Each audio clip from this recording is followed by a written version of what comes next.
This is an episode that I have had to plan for and look forward to for a fairly long time. And if you've already read the title of it and the description, then you probably know why that is. But for those of you who are new here, my name is Chris, and I'm the host of the Whiskey Noobs podcast, which you are now listening to.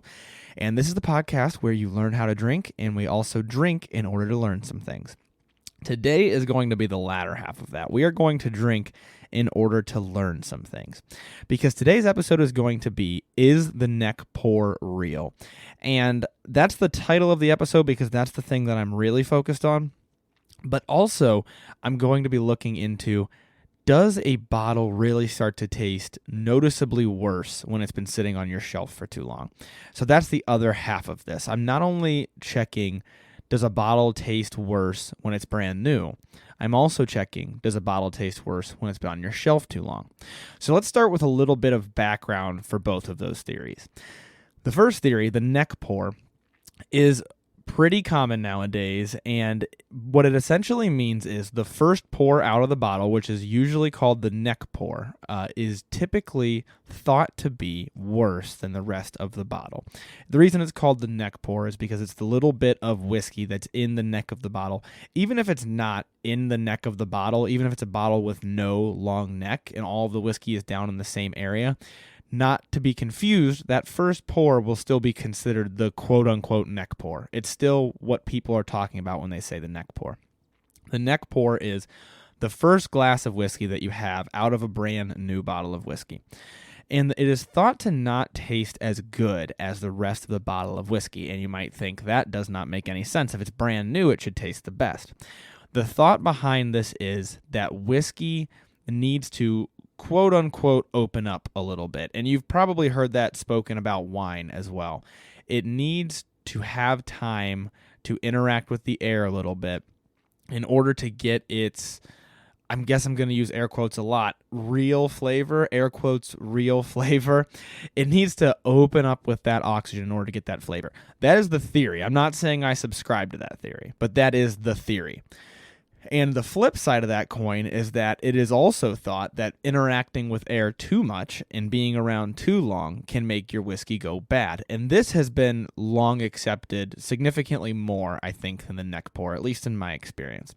It has been fairly accepted that if a bottle sits on your shelf too long, it will start to taste different, especially if that bottle is below the halfway point, because by that point there is more oxygen, or I guess more air, not necessarily oxygen, but more air in the bottle than there is whiskey, and it interacts with that air quite a bit more than it does when it's above that halfway mark. Above that 3/4 mark is even better. So when it gets below that halfway mark, it's thought that your whiskey has not very long, maybe like 6 months to last, and then it's going to start tasting significantly worse. And this is another thing that I've always wanted to put to the test. I've always wanted to know, is that actually going to happen if a whiskey sits around too long? So in order to put both of these to an official test, I actually have devised a blind tasting that will test all three conditions. So I have in front of me 3 glasses labeled A, B, and C. And in those 3 glasses, but not necessarily in this order, are a brand new neck pour from a bottle of Buffalo Trace, a pour from approximately the middle of a bottle of Buffalo Trace that hasn't been around very long. I've only had it for a few months. And then there's also a pour from a very old bottle of Buffalo Trace, one that I know for a fact I've had for over a year. And I didn't originally, once I got that first bottle, that oldest one, I didn't plan on doing this with it, but I kept it for a while before I really realized how much age is supposed to affect your whiskey. And by that point, I actually got 2 more bottles, and I thought, oh, cool, now I can finish this old bottle. And I thought, well, what if I used it for a blind tasting like that? And since I had 2 new bottles, I thought, oh, this would be perfect. I'll drink down the first new bottle, and then once it's about halfway, I'll compare it to the new bottle. And so that's where this came from, and that's why I've been looking forward to this episode for a pretty long time. I'm pretty excited for it. I am especially anxious to see if the neck pour really makes a difference or not, because I have had experience with both of these. So I want to give you a little bit of background on my experience with the neck pour, my biases going in, even though this is a blind tasting. So I have no idea which is which. But I do want to talk about what I am expecting going in. That way, hopefully, I can be way wrong, and that would be really funny and cool to learn something from this blind tasting, or I'll be right on the money and we'll still learn something. So my biases going into this are that I think both the neck pour and the aging can be real. I say can be because maybe it's not this way for every whiskey, but I have experienced both of these, especially the whiskey getting too old. I have experienced that where I actually tried the older whiskey a couple of times and was like, yeah, this still doesn't taste good. So it wasn't just a fluke. It wasn't just my taste buds being weird. It didn't taste good. So I think that one's going to be real. I'm fairly certain that one's going to be real. We'll see, though. The neck pour I've only ever experienced once, and it easily could have been a fluke. I didn't repeat it. I didn't do it blind or anything like that. I had a whiskey, and I wasn't super impressed by it, and I went back to it later, and I was more impressed by it. I remember specifically being like, that actually was a lot more impressive than I remember it being. And there is a chance that that was because of the neck pour. There's just as equally a chance that it was my palate condition when I had it the first time, whatever whiskey I had drank recently when I had it that first time. Any number of things could have made it worse the first time and better the second time. If you've been around whiskey for a while, you know that drinking whiskey in different palate conditions gives you totally different experiences. But we are here to put that to the test, and that is what I am so excited to do. So without further ado, we're going to get into it. I am going to talk about Glass A, Glass B, and Glass C, and if you want to know which is which, you could always skip to the end, and you could figure out which is which, or you could just go on this roller coaster with me and see what you think. And that's what I'm going to do, is just blind tasting. If I were you listening to this, that's how I would probably listen to it, because I like the mystery of it. But if you're the type of person that likes to read the last page of the book before you finish the book, then skip to the end, figure out which is which, and then come listen to me talk about them and possibly make a fool of myself. Without further ado, let's talk about Glass A. So at least for the nose, I'm going to nose them all side by side. Right off the bat, maybe I'm crazy, noticeable difference between the nose of A and B. I'm pretty sure B is a lot sweeter than the nose of A. Definitely smells sweeter. All right, let's try C. C to me smells about the same as B. So my initial guess, just off the nose, I haven't tasted anything yet. My initial guess is A is the old one. B and C, in no particular order, are the young one and the neck pour. I'm calling the other one young, by the way. We got the neck pour. We have the one that's been aged way too long on my shelf. Not actually aged, but just gotten old on my shelf. And then we've got the one that I'm just calling young because it's not old, but it is open. So we got brand new neck pour, young, and old. My guess is that B and C are the young and the neck pour, not necessarily in that order, and that A is the old one, but we'll see. I'm going to try a tasting now. I am going to grab some water to make sure my palate is nice and cleaned off between sips. So I got my water here. Let's try in the same order. Let's just keep going in that order. Let's try A first. A definitely tastes like Buffalo Trace. And I should add that I'm using Buffalo Trace, not just because I had 3 bottles of it, but also because I drink Buffalo Trace a lot, and so I know what it tastes like. A, without a doubt, tastes like Buffalo Trace. But I do think it tastes harsher than I would expect. Maybe it's all in my head. I don't know. It tastes harsher than I would expect. Also, my palate's not warmed up. This is the first glass of whiskey I'm having tonight. So maybe my palate's just not warmed up at all. We're going to do a few rounds of these tastings, by the way, to make sure I'm really consistent. I'm not just going to taste these one time and then figure out which is which. So off the bat, A, definitely a little harsher than I would expect. Let's swish some water around in my mouth, and then we'll try B and see what we're thinking. B, once again, tastes like Buffalo Trace. It has that real sweet flavor to it, that nice sweet palate mixed with a little bit of rye spiciness to it. Just like I would expect. Still a little bit of alcohol harshness, and so my guess is either C is going to not be harsh at all, or maybe my palate's just not warmed up, in which case I'll try C, and then we'll loop back through them again. And then I'm also probably going to do some back-to-backs, like try B, try A. But for this one, I do want to cleanse my palate every time and try to go into it with a clean palate each time. So I'm going to swish some water around, and we'll try C. First impression, my initial reaction, C tastes the best. That could very, very well be because my palate got warmed up throughout those 3 glasses. So what I'm going to do now is I'm going to work my way back up through the ladder. I'm going to do B, and then I'm going to do A. I'll come back to you after doing both of those and let you know my thoughts so far. B definitely tasted better.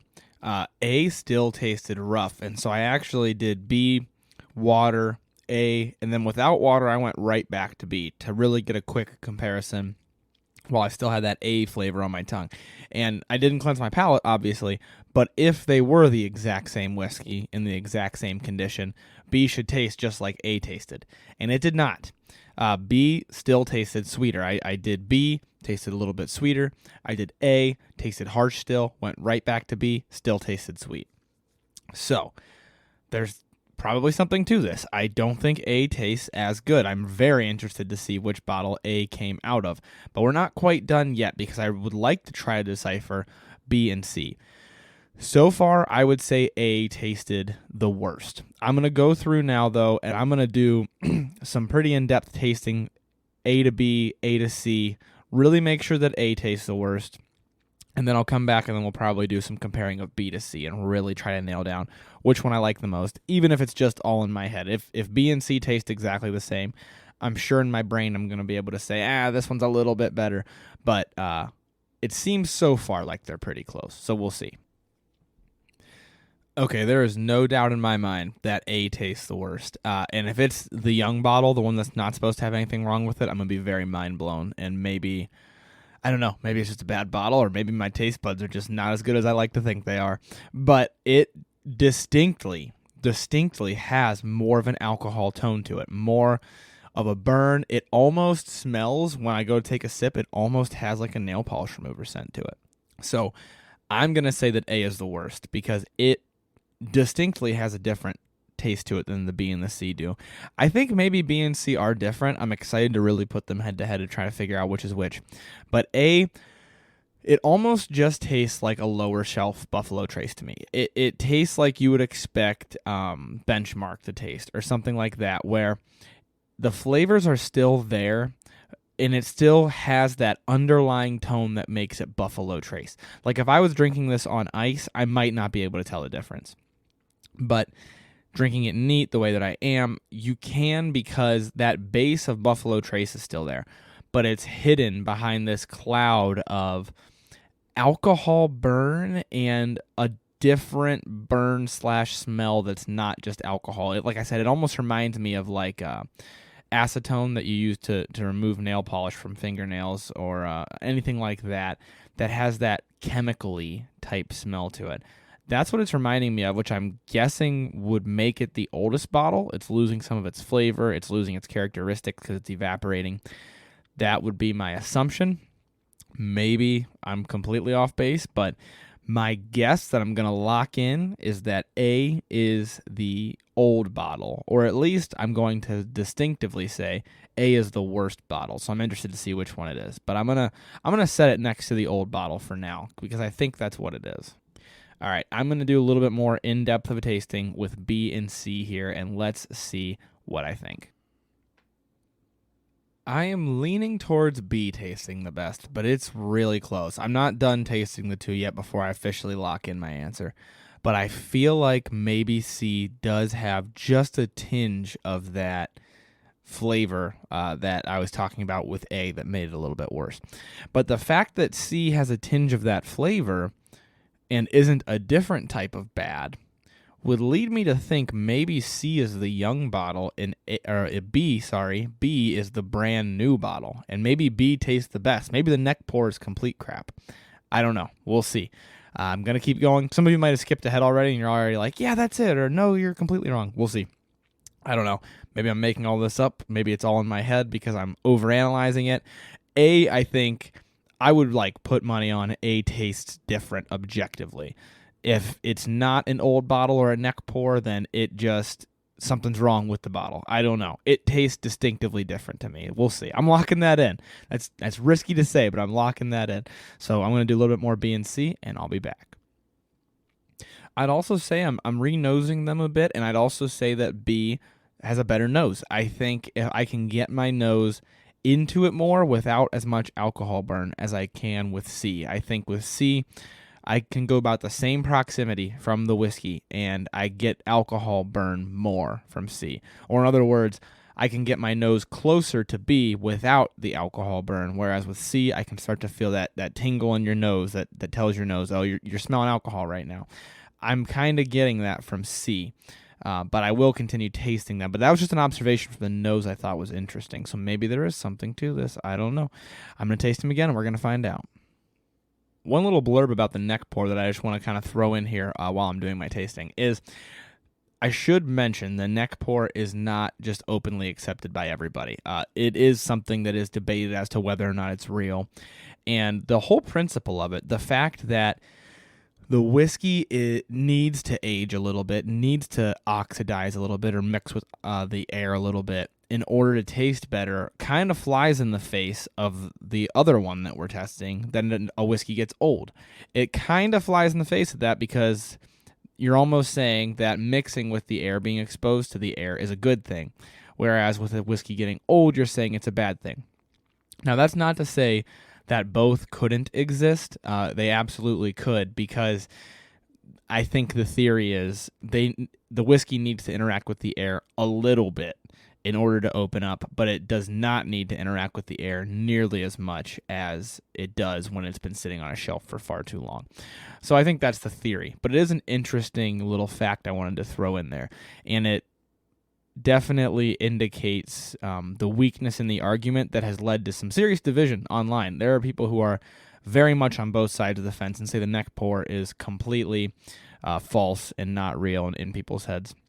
I'm hoping to figure out for myself if I believe that to be true or not through this episode, but I don't think this will be definitive either. I think if I guess correctly, like even if let's just say I knock it out of the park and I guess completely correctly, and I say, oh yeah, the worst one's the old one, my anticipation would be the worst one to be the old one, the neck pour to be better but still not as good as the young bottle, and the young bottle tastes the best. Even if I was completely right about that, I'd still have to try this again to be like definitively, oh, the neck pour is real. And then there's also that curveball where the C tastes kind of bad in the same way that A does, which would lead me to believe maybe age just makes it worse and the neck pour is not a real thing. The newer the bottle, the better. That's also a possibility. But I'm going to continue this tasting, but I wanted to throw that in there to make sure everybody's aware of the background of the neck pour, and this is not just an openly accepted thing quite yet. So we're going to try to do a little experiment and see if I think it's real. But I think further investigation might be needed, especially maybe with some other whiskeys. All right, I am ready to lock my answer in, and then we're going to get to the results as well as my reaction to the results. So, undoubtedly, I think B smells and tastes better than C. B, as soon as it hits your palate, has a distinct sweetness that I would attribute to Buffalo Trace. A distinct, like it's sugary water almost.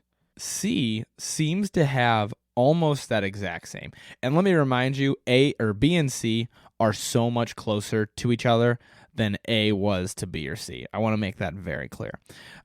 But C has a similar sweetness when it hits your palate, but there's like this little tinge of chemical type scent / flavor that I think I'm getting with it. Ethanol, somewhat like a cleaner, or like I said, like acetone, just a tiny bit. So much less noticeable than A. Before I did this more in-depth B versus C tasting, like when I was just comparing A to the other two, I would have said B and C tasted the same. And I think I did mention that they tasted almost the same.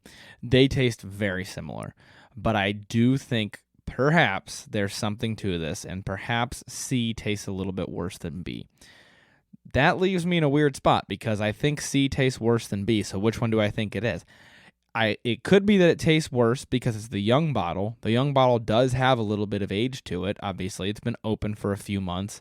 Maybe those few months made it taste a little bit more like A. It could be that C is the neck pour, and that's what makes it taste worse. It hasn't had any time to open up at all. I'm very torn as to what I'm going to say each of them are. My hope is that B is the young bottle, the one that's been opened. It's not the neck pour, but it's not old. I hope that because I hope I can store my whiskey for as long as I have been storing it. That being said, if I was just drinking C without comparing to B, I wouldn't notice a difference. So you can store your whiskey for a while. I'm really jumping back on both sides of the fence here, but I'm going to go with instead of my gut, or I shouldn't say instead of my gut, I don't know where my gut's landing, so I'm going to go with conventional whiskey culture, whiskey, what is accepted right now. And what's accepted right now is that the neck pour would probably taste worse than the one that's been open for a few months. So I'm going to go out on a limb and say that C is the neck pour and that B is the young bottle because it tastes the best. It's been open for a few months. It did get some air, but it shouldn't have gone bad by now. That is at least what I would be led to believe. But I could really see it flipping the other way. Either way, C tastes worse than B. Maybe I'm completely wrong, and maybe A is one of those. Who knows? But I am going to reveal to myself the results right now. So, to lock in my answers, I think that A tastes the worst, C tastes a little bit worse than B, but really close to B, and B tastes the best. C and B, very close, A distinctly worse. Let's see which is which.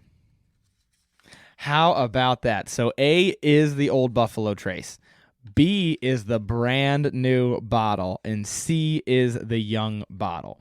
So, definitively, the old bottle, the bottle that's been on the shelf too long, absolutely tastes worse. And I feel comfortable locking that in because I was very sure about that. Evidently, based on this blind tasting, the neck pour actually tasted better than the bottle that's been open for a little while. So that is pretty amazing to me. Maybe the neck pour is not real. It would probably take more experiments to determine whether or not it's real.